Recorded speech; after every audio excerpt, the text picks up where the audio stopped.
Terus yang ketiga, tadi ya menghambat sintesis protein. Ini contohnya makrolit, aminoglikosida, linezolid, tetrasiklin. Dan ada yang mekanisme kerjanya menghambat metabolisme asam nukleat atau DNA tadi. Menghambat pembentukan DNA ya, asam nukleat atau DNA. Oke. Kenapa golongan sulfa dimasukkan ke sini? Tadi kan golongan sulfa itu ada di sini nih, sulfonamid sebenarnya. Ya, dia menghambat sintesis asam folat. Kenapa kok dimasukkannya ke menghambat pembentukan DNA? Karena sebenarnya si folat itu dibutuhkan untuk pembentukan DNA. Jadi ketika folatnya tidak ada atau kurang, ya pembentukan DNA-nya juga terganggu.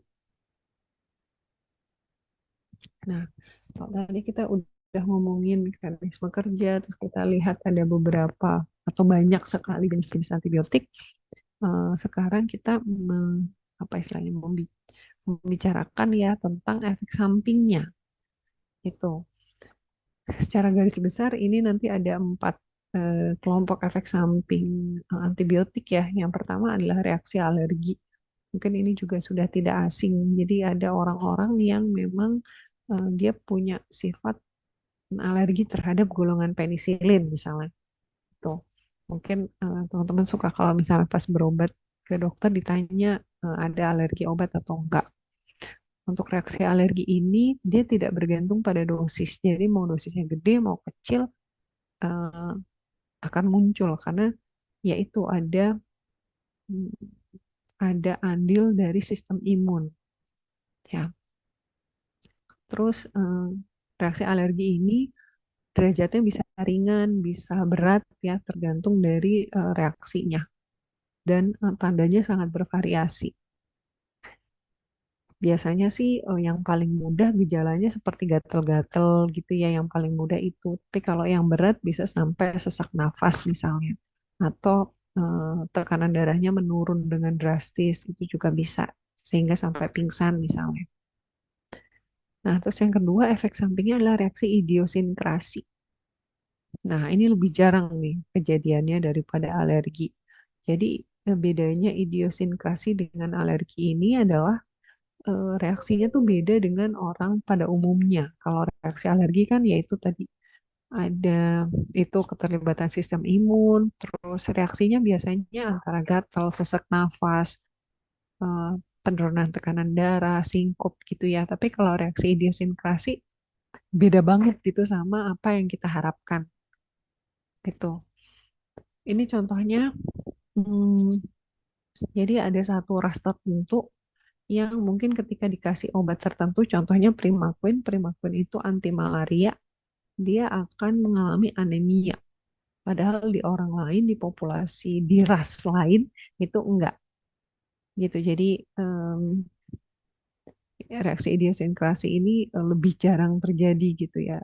Dan biasanya melibatkan kelompok-kelompok tertentu. Gitu, kelompok suku tertentu atau ras tertentu atau dengan sifat genetik tertentu gitu. Terus yang ketiga adalah reaksi toksik.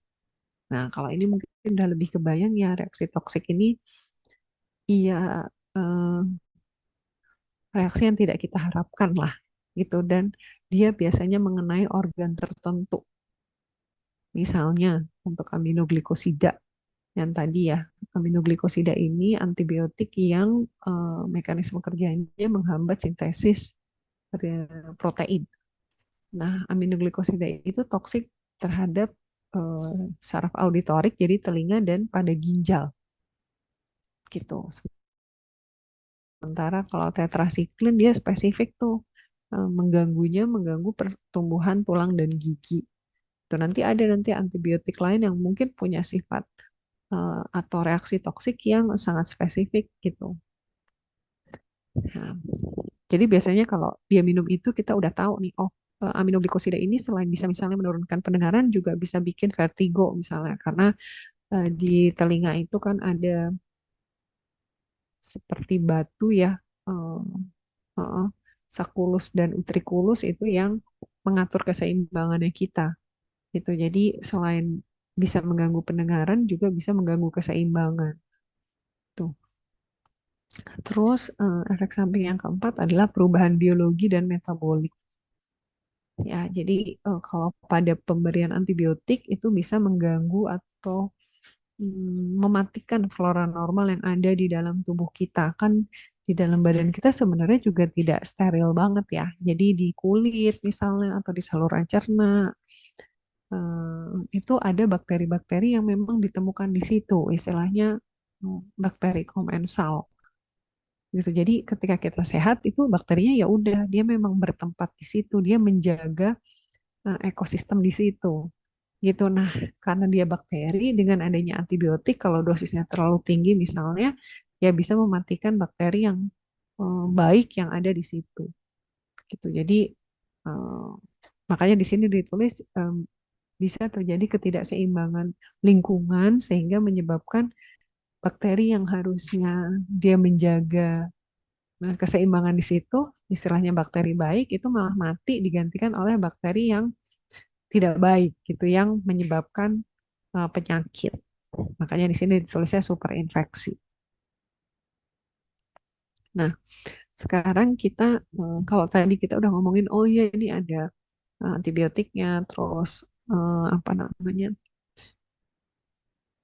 eh, digunakannya untuk infeksi bakteri gitu. Sekarang kita ngomongin harapannya kalau kita kasih obat kan ya akan sembuh gitu. Tapi ternyata ada kemungkinan gagal terapinya gitu.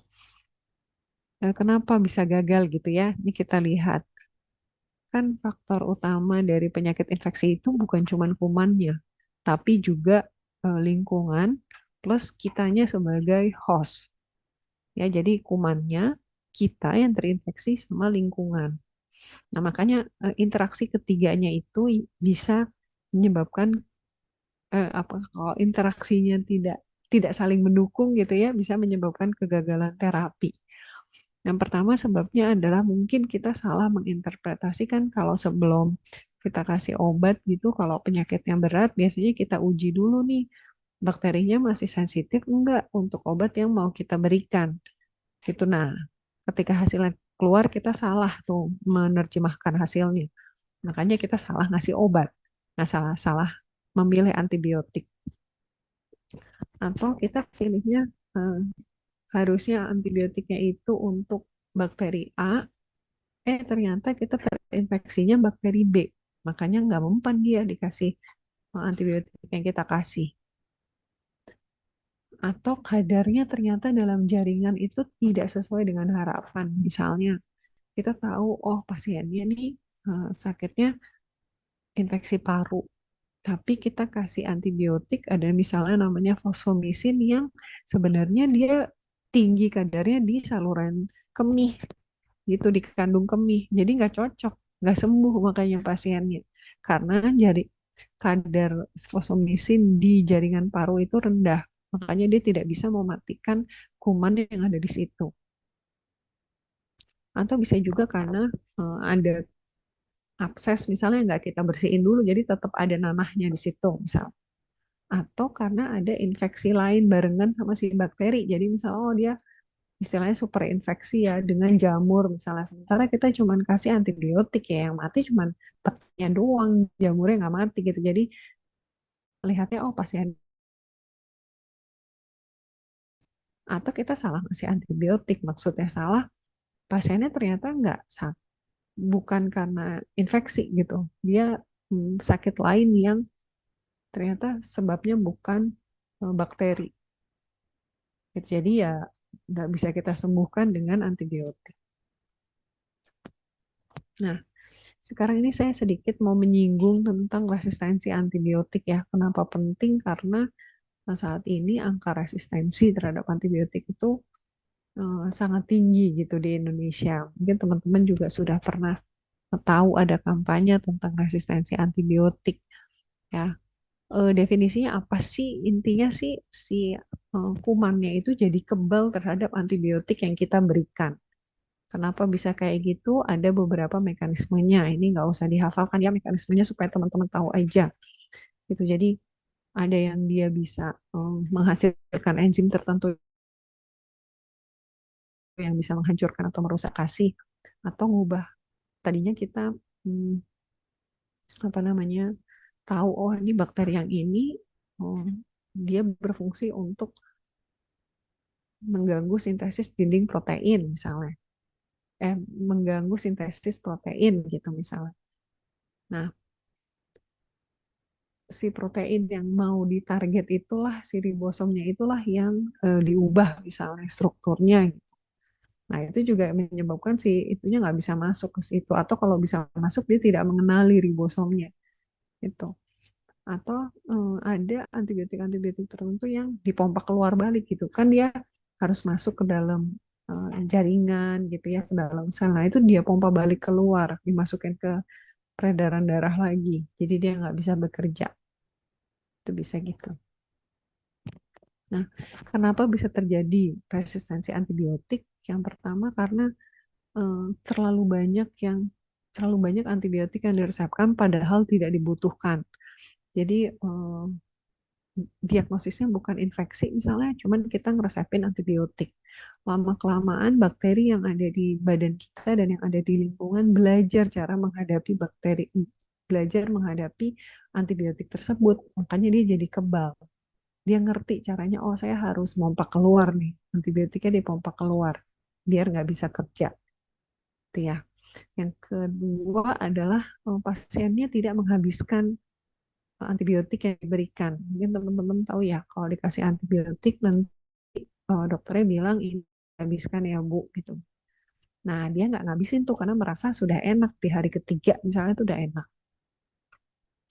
Atau bisa juga karena penggunaan antibiotik yang berlebihan di peternakan atau di perikanan.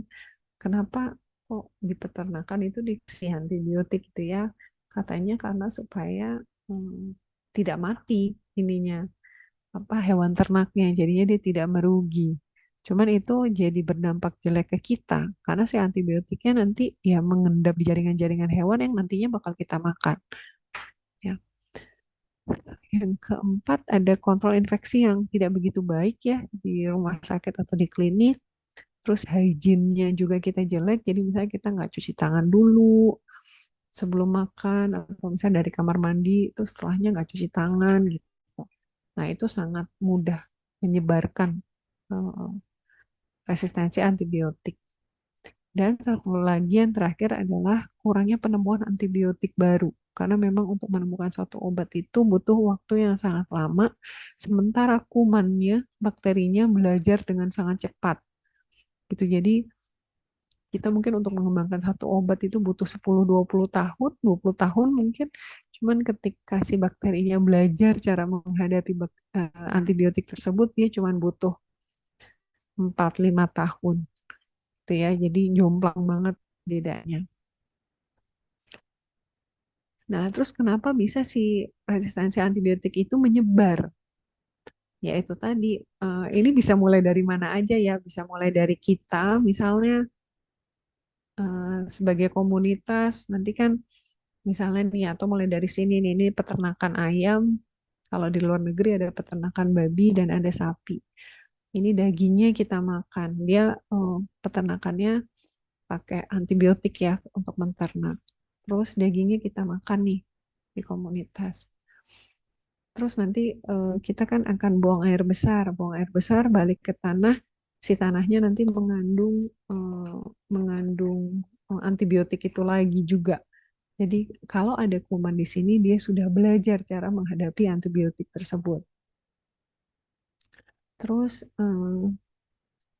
misalnya apa yang terjadi di rumah sakit gitu ya, ada pasien dirawat, apa pasien dirawat, dia dapat antibiotik, kuman yang ada di tersebut dia belajar cara menghadapi antibiotiknya, itu nanti ya kumannya bisa nyebar. Atau dari rumah sakit sebenarnya pasiennya langsung pulang, tapi nanti berarti dia akan ketemu dengan komunitas masyarakat.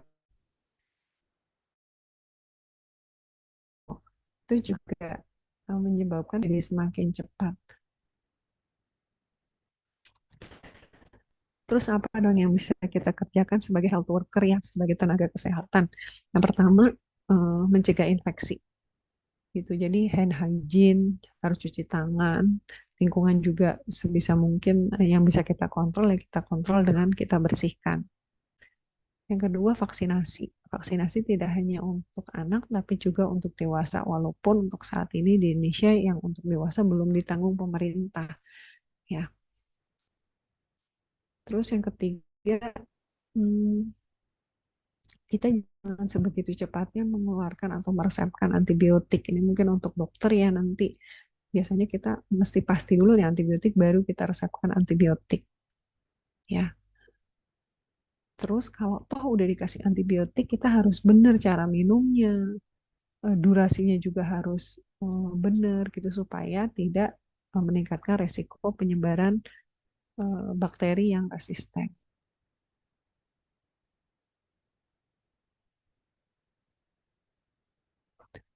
Nah, terus kita sebagai pasien itu harus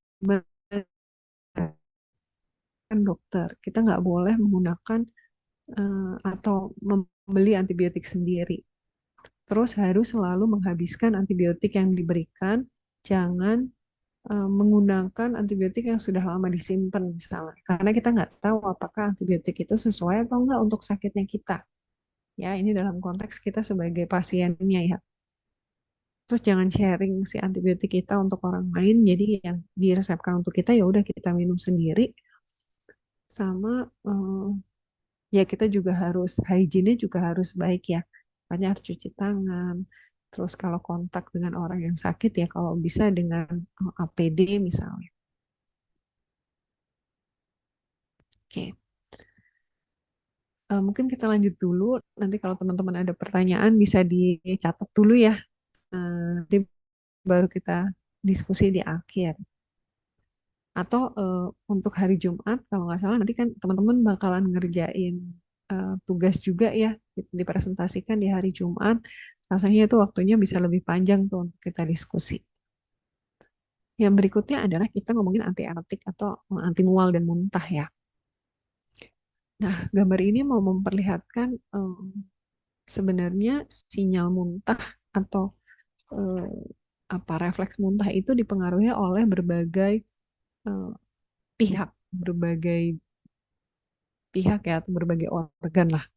Jadi dipengaruhi oleh telinga, labirin, dipengaruhi oleh saluran cerna, dipengaruhi oleh otak, plus eh, semua itu akan mempengaruhi pusat muntah di medula.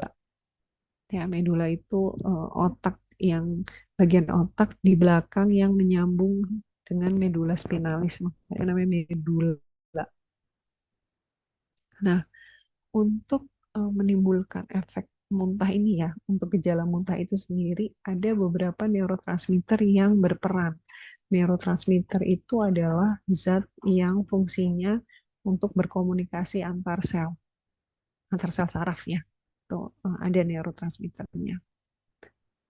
Nah, yang saya ada tulisan merah dan hitam di dekat lingkaran itu adalah neurotransmitter yang berperan di masing-masing tempat tersebut. Jadi kayak misalnya di saluran cerna di situ ada dopamin dan serotonin ya, plus prostaglandin. Terus di chemoreceptor trigger zone itu ada dopamin dan serotonin. Di pusat muntah atau medula ada asetilkolin, histamin dan serotonin. Kenapa ada beberapa yang saya kasih warna merah yang dopamin dan serotonin karena itu nanti akan berkaitan dengan obat yang mau kita bahas sebagai antiemetik. Gitu. Ya, jadi intinya ini neurotransmitter yang berperan. Nah, sekarang kita lihat eh kelompok obat yang pertama adalah prokinetik, yaitu antagonis dopamin ya. Contohnya eh, kalau yang gampang saya biasanya lihat contohnya dulu. Oh, nama obatnya ini, mekanismenya berarti kayak gini gitu ya. Ada namanya metoclopramid dan domperidone. Mekanismenya adalah dengan menstimulasi peristaltik di saluran cerna. Jadi dia justru meningkatkan peristaltiknya. Tapi dengan peristaltik yang ditingkatkan, ada klep di antara mulut dan kerongkongan itu yang eh, bekerja jadi lebih kuat dengan diberikan prokinetik ini. Jadi dia kayak justru jadi lebih berkontraksi. Makanya untuk obat ini dia bisa mencegah membaliknya obat dari perut balik ke atas. Karena apa sambungan antara mulut dan kerongkongan itu dia juga berkonstriksi lebih kuat gitu. Ya. Terus kalau peristaltik di saluran cerna ya dia obatnya itu jadi atau makanan atau obat itu yang ada di dalam situ jadi didorong ke arah bawah itu. Nah, hal itu bisa punya efek yang mengurangi gejala mau muntah atau mual. Ya. Obat yang kedua adalah serotonin blocker. Kalau tadi dopamin, tadi lihat ya di sini ada dopamin dan ada serotonin. Eh, Mekanisme kerjanya dengan menghambat reseptor serotonin ada di berbagai tempat ini nanti di sini dilihat. Ya, kayak ini contoh obatnya ondansetron dan granisetron. Nah, ini indikasi dan efek sampingnya tadi udah saya ceritakan sedikit. Untuk yang prokinetik, indikasinya untuk GERD, gastroesophageal reflux disease. Kenapa? Karena dengan mengencangkan katup antara mulut dan kerongkongan itu mencegah makanan membalik ke arah atas. Ya, terus efek sampingnya terutama yang dikhawatirkan adalah kalau sedasi ya udahlah ya tidur ya kalau ngantuk itu ya sudah bisa ditidurkan. Tapi yang berat itu adalah gejala ekstrapiramidal. Jadi gejala ekstrapiramidal ini adalah salah satu gejalanya dia bisa bergerak tanpa disadari gerakannya. Gitu. Nah, cuma untuk gejala ekstrapiramidal ini sebenarnya jarang kejadiannya dan kejadiannya hanya eh, khusus untuk metoclopramid gitu ya, untuk gejala ekstrapiramidal. Yang domperidon rasanya belum pernah ada laporannya. Terus kelompok obat yang kedua adalah serotonin blocker.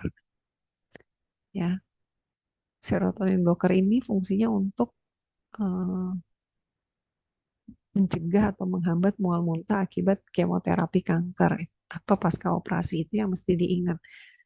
Jadi mungkin nanti teman-teman bakal sering dengan ondansetron itu tidak untuk muntah yang biasa-biasa aja.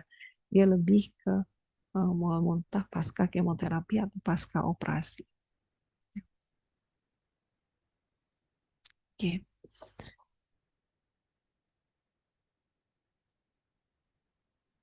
oke kita. Oh, sebentar, bentar. Ini kayaknya slide-nya salah deh. Sebentar, saya cek slide-nya dulu ya.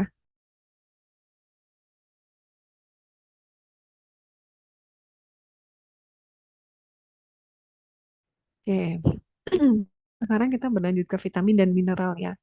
Sebenarnya kalau untuk vitamin dan mineral ini mekanisme kerjanya kadang-kadang sulit untuk dijelaskan gitu. Jadi kita nanti akan melihat manfaatnya aja. Sebenarnya kita makan vitamin ini, makan mineral ini, manfaatnya apa sih buat badan gitu ya.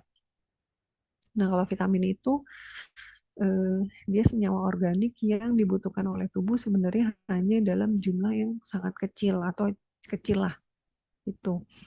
Banyak vitamin-vitamin yang fungsinya terutama untuk kofaktor. Kofaktor itu adalah eh, zat yang fungsinya atau bertugas untuk membantu kerja enzim tertentu. Yaitu contohnya vitamin B itu banyak yang sifatnya sebagai kofaktor, apa fungsinya sebagai kofaktor. Nah, jenis vitamin ada yang larut air dan ada yang larut lemak. Mungkin ini juga pengetahuannya sudah tidak baru ya, yang larut air dan lemak. Nah, ada istilah yang namanya AKG atau angka kecukupan gizi. Gitu. Sebenarnya untuk semua zat sih kita ada yang namanya angka kecukupan gizi. Maksudnya di sini adalah bahwa tiap orang dalam satu hari itu butuh zat gizi tersebut kira-kira sekian gitu. Nah, AKG ini bisa beda-beda tuh yang jelas antar ras antar negara pasti beda. Terus dalam satu negara itu juga bisa beda tuh kalau dia umurnya berapa, jenis kelaminnya berapa, ukuran tubuhnya gimana. Nah, itu bisa beda-beda. Ya, nanti ada contohnya.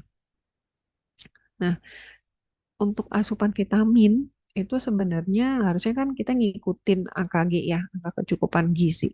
Tapi seringkali ada masanya kita berlebih gitu minum vitamin atau kurang malah. Kenapa bisa berlebih ya kalau penggunaannya berlebihan gitu ya karena kita minum suplemen. Terus ada anggapan kalau oh biar sehat nih, biar saya nggak sakit-sakit, saya minum vitamin. Tambahan lagi kan suplemen lagi. Plus suplemen itu atau multivitamin itu bisa dibeli secara bebas memang. Jadinya kita ada risiko minumnya berlebihan gitu. Nah, sementara bisa juga asupan vitamin kita kurang. Kenapa? Karena makannya kurang. Jadi ya yang harusnya dapat dari makanan itu nggak dia dapat. Atau ada gangguan penyerapan. Ini udah diomongin ya pasti sama Dr. Mario tentang farmakokinetik. Sebenarnya sama tuh eh, proses farmakokinetik dengan penyerapan makanan mirip-mirip. Jadi kalau ada gangguan penyerapan makanan, berarti ada zat gizi yang juga tidak terserap. Gitu. Nah, zat gizi tersebutlah yang kita bakal kekurangan. Tuh. Atau ada kondisi-kondisi di mana kebutuhan tubuhnya meningkat. Misalnya, kita lagi pemulihan pasca sakit, atau lagi dalam kehamilan, misalnya untuk ibu-ibu, atau misalnya untuk anak dalam masa pertumbuhan yang growth spurt, itu butuh zat gizi yang lebih banyak. Gitu. Nah, ini adalah contoh AKG vitamin di Indonesia. Nggak harus dihafalkan, nanti dilihat aja. Sekarang kita lihat satu-satu fungsinya apa sih sebenarnya dengan kita eh, apa butuh asupan vitamin tersebut gitu ya. Pertama, vitamin B1 ini terutama untuk ini yang saya bilang sebagai kofaktor. Ya, jadi dia membantu tubuh mengubah makanan menjadi energi. Sebenarnya yang benar-benar berfungsi untuk mengubah jadi energi itu si enzimnya, tapi vitamin B1 dibutuhkan sebagai kofaktornya. Ya, terus yang sebelah kanan itu ada apa gejalanya kalau kekurangan vitamin tersebut. Ya, bisa mungkin teman-teman juga udah pernah dengar ya ada istilahnya penyakit beri-beri. Kayaknya kalau sekarang udah nggak tidak umum ya itu zaman dulu gitu ya. Ada lagi vitamin B2, ini juga jarang terdengar. Dia sama, fungsinya kurang lebih sama seperti B1 untuk menghasilkan energi, jadi bertugas sebagai kofaktor dan juga menjaga kesehatan kulit. Makanya kalau dilihat gejala defisiensinya itu eh, ya berkaitan dengan kulit. Ada lagi vitamin B3 ya, ini mirip juga dia eh, sebagai kofaktor juga. Terus ada vitamin B5 atau asam pantotenat. Ini harusnya pantotenat ya, saya salah nulis. Ini kalau ini fungsinya membantu tubuh memproduksi asam lemak dan hormon ya.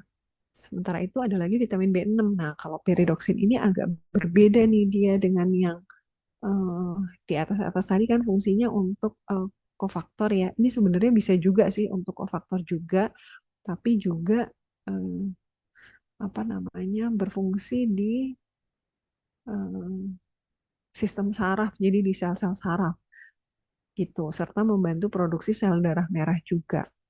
Nah, karena dia salah satu fungsinya itu juga di sistem saraf, makanya gejala defisiensinya salah satunya adalah ya ada gangguan di sistem saraf. Jadi gangguan di sistem saraf perifer, jadi kayak orang kesemutan gitu tangannya, gitu ya. Atau ada kemungkinan kejang, tapi ini kalau defisiensinya parah banget ya, jadi kalau nggak parah banget sih nggak sampai kejang. Plus ada juga yang bilang ya ada gangguan sistem produksi sel darah merah. Nah, ada lagi vitamin B. Vitamin B ini paling banyak ya, ada vitamin B7 itu untuk produksi asam lemak dan asam amino. ada lagi B9 ini yang asam folat ya atau folic acid. Nah, kalau folic acid ini juga sama, ini fungsinya untuk perkembangan saraf cuman hanya pada janin. Kalau vitamin B6 tadi yang pyridoxine itu berfungsi di sistem sarafnya walaupun udah dewasa itu dia masih punya fungsi di sistem saraf. Sementara kalau asam folat atau B9 ini untuk perkembangan saraf pada janin gitu ya. Jadi kalau diminum ketika udah dewasa ya fungsinya udah beda gitu, tidak di perkembangan saraf. Nah, sementara kalau vitamin B12 ini eh, fungsi utamanya untuk pembentukan sel darah merah gitu ya. Makanya gejala defisiensinya adalah anemia. Tadi yang kurang lebih yang mungkin saya ulang sedikit yang vitamin B. Jadi ada vitamin-vitamin B yang dia signifikan banget sih memang fungsinya. Kalau yang kayak B5, B3 gitu nggak terlalu signifikan. Tapi kayak B1 itu signifikan tuh. Ya, karena bisa menyebabkan penyakit beri-beri walaupun penyakit itu sekarang sudah hampir nggak ada. Terus B6 yang peridoxin itu karena fungsinya di sistem saraf, terutama sistem saraf perifer, itu juga kecukupannya harus baik. Ya, terus sama yang atau yang baru juga adalah vitamin B12. Karena kalau sampai vitamin B12-nya kurang, itu akan menyebabkan anemia. Ya. Nah, kita beralih ke vitamin C. Mungkin ini asing ya untuk teman-teman. Vitamin C ini eh, bisa menjaga kesehatan kulit. Makanya kenapa mungkin nanti teman-teman bisa dengar kalau kalau mau kulitnya bagus, kulitnya putih, suntik vitamin C aja gitu. Ada yang beberapa orang bilang seperti itu ya, walaupun itu tidak benar-benar terbukti ya. Cuman memang punya fungsi untuk menjaga kesehatan kulit untuk vitamin C ini. Terus sama, terutama yang penting juga adalah untuk menjaga daya tahan tubuh. Ya, jadi untuk sistem imun itu sangat baik nih untuk mengkonsumsi vitamin C. Nah, ini kalau tadi kita udah bicarain vitamin yang larut air, ini adalah vitamin yang larut lemak. Jadi kalau vitamin A, terutama mungkin teman-teman udah tahu, terutama untuk kesehatan mata. Lalu untuk vitamin D itu membantu penyerapan kalsium untuk kesehatan tulang. Dan saat sekarang ini sudah diketahui kalau vitamin D juga membantu sistem imun. So, untuk vitamin E itu terutama untuk antioksidan ya sama vitamin K untuk membantu proses pembekuan darah. Ya makanya kalau nanti kalau teman-teman lihat gitu kalau udah kerja di rumah sakit, oh pasiennya perdarahan nih misalnya. Itu biasanya suka disuntik vitamin K karena memang salah satu fungsinya membantu proses pembekuan darah. Nah, tadi kita udah ngomongin manfaat ya. Sekarang kita ngomongin efek sampingnya. Apa yang bisa terjadi kalau sampai antara kita kekurangan atau bisa juga karena kelebihan gitu ya. Eh, Ya, efek samping ini harusnya sih ya bisa karena kita kelebihan atau di sini saya masukinnya kalau kekurangan juga saya masukin di sini ya karena ada beberapa highlight tertentu. Jadi kalau vitamin B6 atau peridoxin tadi kalau misalnya defisiensi itu bisa terjadi sindrom neuropati atau kesemutan atau rasa kebas di kaki. Kalau vitamin B12 tadi saya udah cerita bisa menyebabkan kalau kekurangan vitamin B12 bisa menyebabkan anemia megaloblastik. Ya, nanti saya tulis di sini defisiensi gitu ya biar teman-teman nggak bingung. Nah, sementara kalau vitamin C, kalau dosis tinggi lebih dari 1 gram itu bisa menyebabkan diare kalau kita minum per oral. Atau bisa juga menyebabkan batu ginjal karena dia menyebabkan apa? Ya pembentukan batu yang mempermudah pembentukan batu di ginjal. Terus yang berikutnya kalau kita kelebihan vitamin-vitamin yang larut lemak. Nah, untuk vitamin yang larut air, kalau sampai kelebihan, itu bisa dikeluarkan lewat urin. Jadi gampang, kita nggak bakalan sebenarnya Kalau kita minum hari ini sebenarnya dia akan dikeluarkan bersama dengan urin yang mungkin hari berikutnya gitu. Tapi kalau kita minum suplemennya vitamin larut lemak, dia akan mengendap tuh di badan kita di jaringan-jaringan lemak. Jadi emang harus lebih hati-hati kalau kita minum suplemen vitamin yang larut lemak gitu. Nah, kalau hipervitaminosis A ya, tadi kan kalau vitamin A fungsinya untuk kesehatan mata. Cuman kalau kelebihan juga bisa menimbulkan efek samping ini. Terus kalau hipervitaminosis vitamin D, kan tadi saya udah cerita vitamin D itu fungsinya untuk membantu penyerapan kalsium. Jadi kalau kelebihan, ya dia akan menyebabkan kalsium di dalam badannya berlebihan. Hal ini nggak bagus karena bisa menyebabkan um, tulangnya juga jadi seperti mudah patah, bukan keropos, bukan osteoporosis, tapi jadi mudah patah karena terlalu banyak kalsiumnya. Atau bisa juga kalsiumnya tertumpuk di ginjal sehingga menyebabkan pembentukan batu kalsium di ginjal gitu.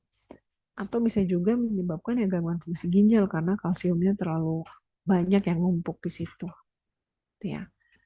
Terus kalau hipervitaminosis E itu juga tidak baik karena bisa menyebabkan gangguan reproduksi bahkan atau gangguan saluran cerna. Jadi kalau mau minum suplemen vitamin yang larut lemak itu memang harus sesuai banget dengan aturan. Dan kalau memang ada fasilitas untuk pemeriksaan kadar, sebaiknya kita periksa dulu kadarnya apakah memang kurang atau tidak. Ya. Nah, kalau tadi kita udah ngomongin vitamin, sekarang kita ngomongin mineral. Nah, bedanya apa gitu ya?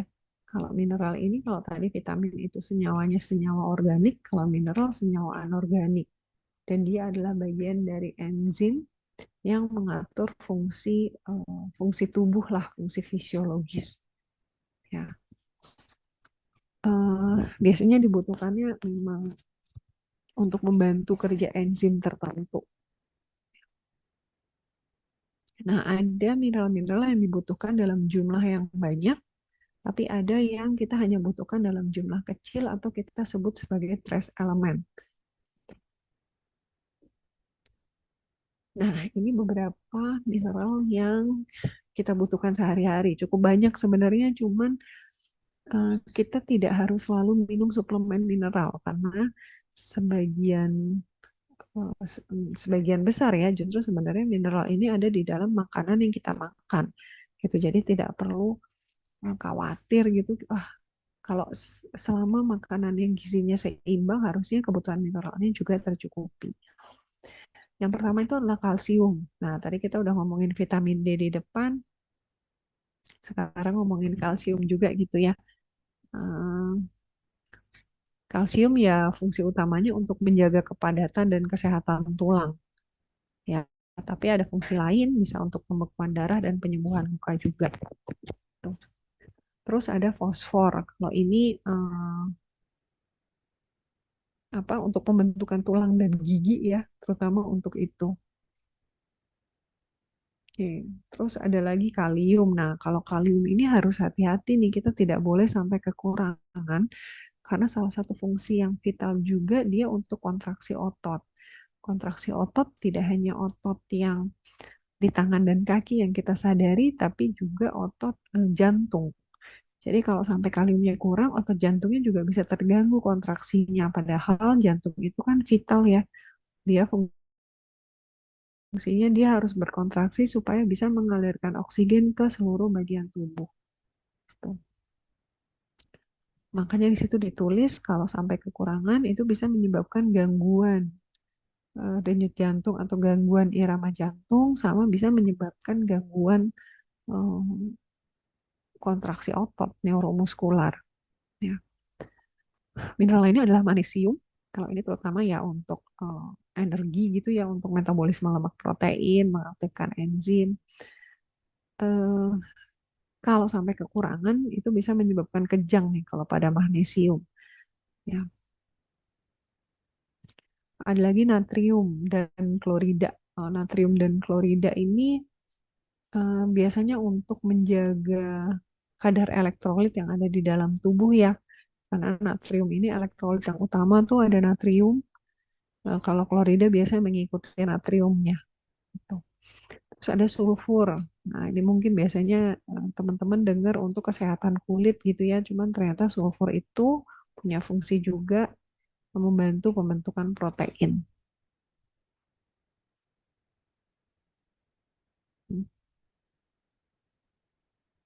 Oh, oke, ini sama ya ternyata ya. Saya nggak lihat. Oke. Eh, ada lagi tembaga atau kuprum ya, itu untuk kesehatan tulang dan persarafan. Nah, ada lagi fluor. Fluor itu mungkin teman-teman suka dengar kalau di pasta gigi ada isinya fluoride. Ya, itu untuk menjaga kesehatan tulang, kesehatan gigi ya. Gigi itu kan bagian dari tulang. Jadi makanya pasta gigi itu suka dikasih tambahan fluor supaya untuk kesehatan giginya lebih baik gitu. Karena kita menambahkan itu di pasta gigi. Terus selain itu ada zinc atau nah zinc ini saat ini gitu diketahui kalau dia bisa membantu atau mempertahankan imunitas tubuh salah satunya. Ya walaupun ini ada berbagai fungsi yang udah diketahui, tapi hmm, yang terbaru gitu katanya dia bisa untuk berperan dalam daya tahan tubuh. Ya, terus ada zat besi. Nah, zat besi ini terutama untuk pembentukan sel darah merah, hemoglobin dan mioglobin. Kalau hemoglobin itu yang ada di sel darah merah, kalau mioglobin itu adalah di otot. Ya, itu penting nih karena dia fungsinya hemoglobin dan mioglobin ini fungsinya untuk mengikat oksigen. Ya, sementara badan kita tuh memang butuh oksigen tuh di jaringan-jaringan, makanya ya harus ada hemoglobin dan mioglobinnya supaya oksigennya bisa beredar di dalam tubuh dan bisa kita makan. Kalau nggak ada oksigennya ya makanya kalau orang yang globinnya badannya jadi mudah lemes gitu, dia jadi nggak bertenaga gitu ya. Terus satu lagi yang tidak kalah penting adalah yodium. Yodium ini adalah bahan bakunya hormon tiroid. Hormon tiroid itu fungsinya sangat banyak di dalam tubuh. Salah satunya ya menjaga eh, berbagai fungsi ya, mulai dari pengaturan suhu, pengaturan fungsi jantung, itu juga hormon tiroid berperan. Untuk makanya terus untuk pertumbuhan itu juga penting, apalagi kalau masih anak-anak itu pengaruh hormon tiroid pada perkembangan otak dan ya perkembangan otak ya terutama yang signifikan itu penting untuk yodium. Makanya di Indonesia garamnya itu sudah disuplementasi dengan yodium. Nah, yang terakhir kita akan bahas sedikit tentang obat anestesi.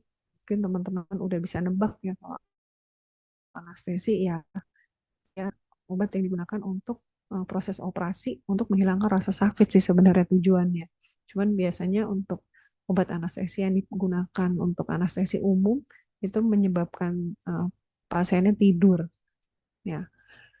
Nah, jenis obat anestesi ada yang anestesi lokal dan ada anestesi umum.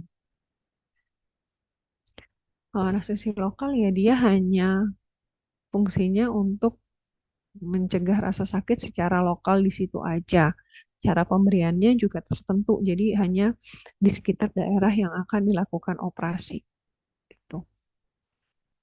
Definisinya secara lengkap ini ya, jadi dia menghambat penerusan impuls saraf ke sistem saraf pusat pada penggunaan lokal. Jadi karena dia digunakan lokal, terus sistem sarafnya itu kayak diblok sementara supaya rasa sakit yang terjadi di situ tidak diteruskan ke otak.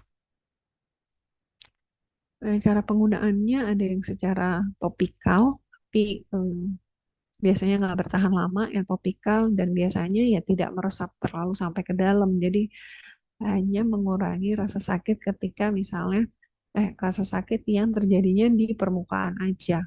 Sementara kalau dilakukan tindakan gitu, misalnya sirkumsisi ya sunatan, Itu kan sudah sampai dalam ya, nggak bisa pakai anestesi yang bentuknya dioleskan. Yang yang paling sering dipakai adalah yang bentuk injeksi karena dia kita bisa suntik sampai ke dalam. Hati-hati untuk efek sampingnya, walaupun dia lokal, tetap ada efek samping ya. Jadi mm, obatnya tetap bisa sampai masuk ke sistemik.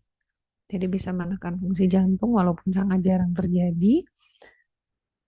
Bisa juga menyebabkan alergi atau dermatitis tuh seperti orang apa terkena eksim ya, tapi ini lebih karena alerginya. Ini ada beberapa contoh obatnya. Yang berikutnya adalah anestesi umum.